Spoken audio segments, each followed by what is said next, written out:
നിരവധി സിനിമകളും പരമ്പരകളുമാണ് വിവിധ ഒ.ടി.ടി പ്ലാറ്റ്ഫോമുകളായി നിങ്ങളെ കാത്തിരിക്കുന്നത്. ഈ ക്രിസ്മസ് രാവുകളിൽ മികച്ച സിനിമയ്ക്കൊപ്പം കൂടിയിരിക്കട്ടെ. ഈ വാരാന്ത്യം ഒ.ടി.ടിയിലെത്തുന്ന ചിത്രങ്ങൾ ഏതൊക്കെയാണെന്ന് നോക്കാം. 1. ഫാർമ. നിവിൻ പോളി നായകനായി എത്തുന്ന ആദ്യത്തെ വെബ് സീരീസാണ് ഫാർമ. പി.ആർ. അരുണാണ് ഈ വെബ് സീരീസ് സംവിധാനം ചെയ്യുന്നത്. ജിയോ ഹോട്ട്സ്റ്റാറിൽ ഡിസംബർ 9 സീരീസ് സ്ട്രീമിംഗ് ആരംഭിക്കും. മലയാളം, തമിഴ്, തെലുങ്ക്, കന്നഡ, ഹിന്ദി, ബംഗാളി, മറാത്തി ഭാഷകളിലും സീരീസ് കാണാനാകും. ബെസ്റ്റി. ഷാനു സമദ് രചനയും സംവിധാനം നിർവഹിച്ച ഫാമിലി ത്രില്ലർ ചിത്രമാണ് ബെസ്റ്റി. ആഷ്കർ സൗദാൻ, ഷഹീർ സൗദിക്ക്, സാക്ഷി അഗർവാൾ, ശ്രാവണ എന്നിവരാണ് ചിത്രത്തിലെ പ്രധാന താരങ്ങൾ. ജനുവരി തിയേറ്ററിലെത്തിയ ചിത്രം ഇപ്പോൾ ഒ.ടി.ടി സ്ട്രീമിംഗ് ആരംഭിച്ചിരിക്കുകയാണ്.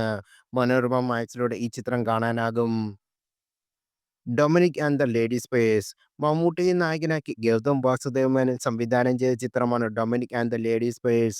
ഈ വർഷം ജനുവരി 23-ന് തിയേറ്ററിലെത്തിയ ചിത്രം ഒ.ടി.ടി റിലീസിന് ഒരുങ്ങുകയാണ്. സി5ലൂടെ ഡിസംബർ 19 മുതൽ സിനിമയുടെ സ്ട്രീമിംഗ് ആരംഭിക്കും. തമ. സൂപ്പർ നാച്ചുറൽ ഹൊറർ കോമഡിയായി എത്തിയ ബോക്സ് ഓഫീസിൽ ഹിറ്റായ ചിത്രമാണ് തമ.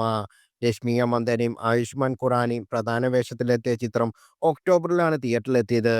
ഇപ്പോൾ ചിത്രത്തിന്റെ ഒ.ടി.ടിയിലും എത്തിയിരിക്കുകയാണ്. ആദിത്യ സർപോർ സംവിധാനം ചെയ്ത ചിത്രം ഡിസംബർ 16 മുതൽ ഒ.ടി.ടി സ്ട്രീമിംഗ് ആരംഭിച്ചു. ആമസോൺ പ്രൈം വീഡിയോയുടെ ചിത്രം കാണാനാകും. Emily in Paris. Emily in Paris season 5 റിലീസിനൊരുങ്ങിയാണ്. നെറ്റ്ഫ്ലിക്സിലൂടെയാണ് പരമ്പര സ്ട്രീമിംഗ് ഒരുക്കുന്നത്. ഡിസംബർ 18 മുതൽ പ്രേക്ഷക മുന്നിലാകും. ഫോർ മോർ ഷോർട്ട് please season 4. Four more shots in season 4ന്റെ അവസാന സീസൺ റിലീസിന് ഒരുങ്ങുകയാണ്. ആമസോൺ പ്രൈം വീഡിയോയിലാണ് ഡിസംബർ 19 മുതൽ പ്രേക്ഷകർക്ക് കാണാനാകും. ദാമിനി, അഞ്ജന, ഉമാദ്, സിദ്ധി എന്നീ 4 സുഹൃത്തുക്കളുടെ കഥയാണ് സീരീസ് പറയുന്നത്.